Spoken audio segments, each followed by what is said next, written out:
Priyanka home কিচেনে সকলকে স্বাগত জানাই। তো আজ আমি বাঁধাকপি দিয়ে একটা মজাদার রেসিপি বানাবো। তার জন্য এখানে আমি নিয়ে নিয়েছি কিছু উপকরণ। তো এখানে নিয়েছি টমেটো, ধনেপাতা, কাঁচা লঙ্কা আর রসুন। তো এখানে আমি পেঁয়াজ আর আদা ব্যবহার করব না। তো এই যে বাঁধাকপিটা নিয়েছি, সবসময় এই শীতকালে একই রকম বাঁধাকপির সবজি খেতে আমাদের ইচ্ছে করে না। তো এই বাঁধাকপি দিয়ে আজ একটু আমি অন্যরকম কিছু চেষ্টা করব। তো তোমরা পুরো ভিডিওটা দেখো, তাহলে কিন্তু বুঝতে পারবে। আর এটা কিন্তু খেতে দুর্দান্ত লাগে।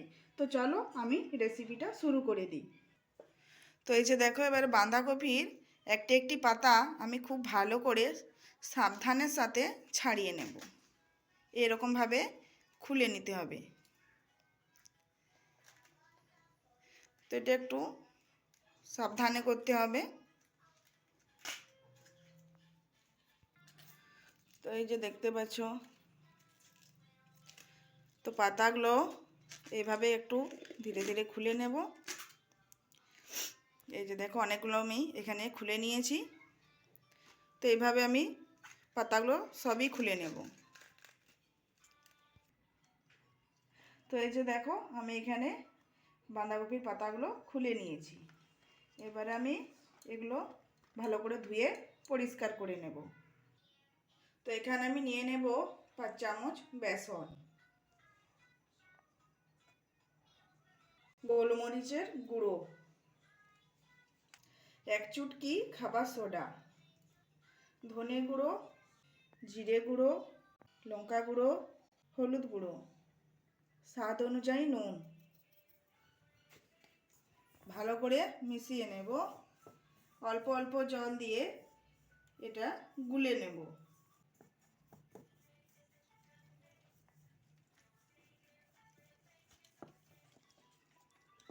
তো এই যে দেখো, এটা আমি গুলে নিয়েছি। বেশি পাতলা কিন্তু করা চলবে না। তো এই যে দেখো, এখানে একটা আমি বাঁধাকপির পাতা নিয়ে নিয়েছি। এবারে বেসনের মিশ্রণটা এইভাবে ভালো করে বাঁধাকপির পাতার মধ্যে লাগিয়ে দিতে হবে।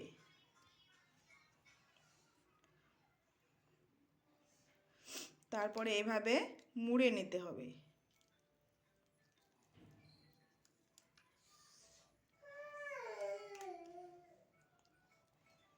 তো দেখতেই পাচ্ছ এটা কতটা সহজ করা। তো এইভাবে আমি প্রত্যেকটি পাতা করে নেব। তো এভাবে একটা সরু পাতলা কিছু দিয়ে আটকে দিতে হবে।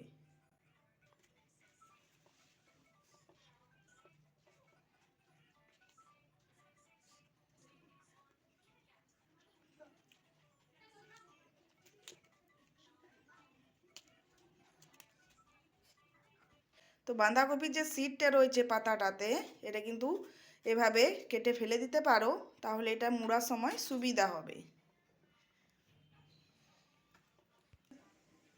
তো এই যে দেখো, এখানে আমি সবগুলো বানিয়ে নিয়েছি। দেখতেই পাচ্ছ কতটা সুন্দর লাগছে দেখতে। তো এবারে এগুলো আমি ভাপিয়ে নেব। তো এই যে দেখো, কড়াই নিয়ে নিয়েছি। কড়াইয়ে অল্প জল দিয়ে একটা ছিদ্রযুক্ত প্লেট বসিয়ে দিয়েছি। এবারে এতে এগুলো আমি আস্তে আস্তে রেখে দেব। তারপরে আমি এগুলো ঢাকা দিয়ে 10 মিনিটের জন্য ভালো করে স্টিম করে নেব।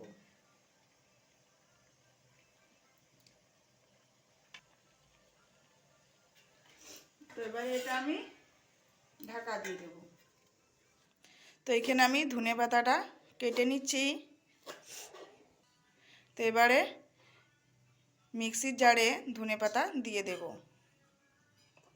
এবারে টমেটোগুলো কেটে নেব। তো এখানে আমি 3টে টমেটো দিচ্ছি। এটা টমেটোটা একটু বেশি লাগবে, তাহলে কি হয়, এটা খেতে কিন্তু দারুণ লাগে, দুর্দান্ত হয়। রুটি বা ভাত সকলের সাথে কিন্তু দারুণ লাগে খেতে, জমে যাবে একদম। এবার টমেটোগুলো মিক্সির জারে দিয়ে দেব। তো টমেটো আর ধনে পাতা খুব ভালো করে বেটে নেব।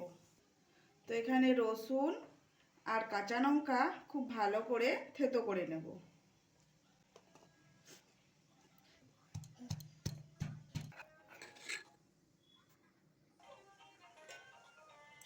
তো এই যে দেখো, এগুলো কিন্তু হয়ে গেছে। এবার এগুলো আমি নামিয়ে নেব।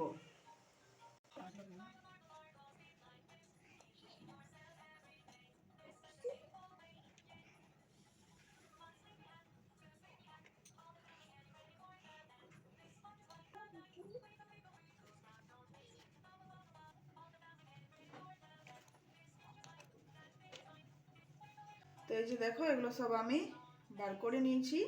তো এবার এগুলো মাঝে মাঝে কেটে নেব। তো এই যে দেখো এগুলো ঠান্ডা হয়ে গেছে। তো এগুলো এবারে এভাবে পিস পিস করে কেটে নেব।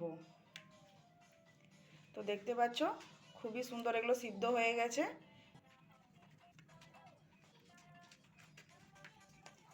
তো এই যে দেখো এখানে কিন্তু আমি সবগুলো কেটে নিয়েছি। আর এখানে আমি টমেটো আর ধনেপাতাটা খুব ভালো করে বেটে নিয়েছি। তো চলো এবারে রান্নাটা করে নেব। তো তেল গরম হয়ে গেছে, দিয়ে দেব সরষে, জিরে, এবারে দিয়ে দেব রসুন আর কাঁচা লঙ্কা থেতো করে রাখা।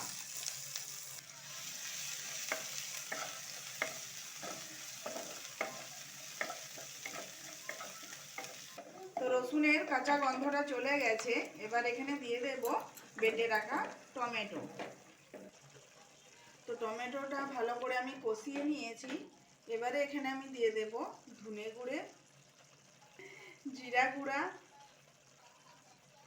হলুদ, লঙ্কা গুঁড়ো, স্বাদ অনুযায়ী নুন, অল্প চিনি, ভালো করে মিশিয়ে নেব। তো মশলাটা খুব ভালো করে আমি কষিয়ে নিয়েছি, দেখতে পাচ্ছ তেল ছেড়ে দিয়েছে। তো এবার এখানে আমি দিয়ে দেব কসুরি মেথি, দিয়ে দেব গরম মশলা গুঁড়ো। ভালো করে এগুলো মিশিয়ে নেব। তো কসুরি মেথিটা দেওয়ার জন্য এখানে একটা খুব সুন্দর গন্ধ বেরিয়েছে। তো গ্রেভিটা আমি খুব ভালো করে কষিয়ে নিয়েছি। এবার এখানে আমি দিয়ে দেব পরিমাণ মতো জল। তো গ্রেভিটা ফুটে গেছে, এবারে দিয়ে দেব বাঁধাকপি পাতাগুলো।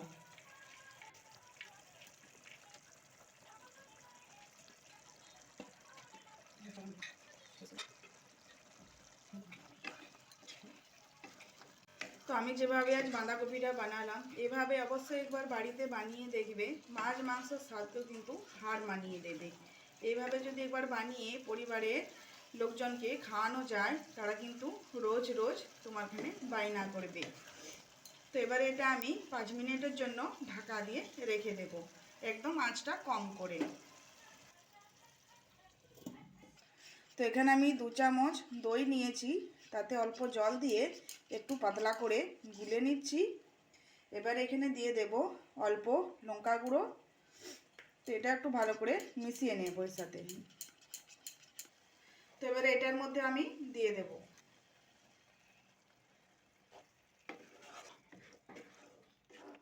তো এটা আবার আরও 2 মিনিটের জন্য ঢাকা দিয়ে রেখে দেব।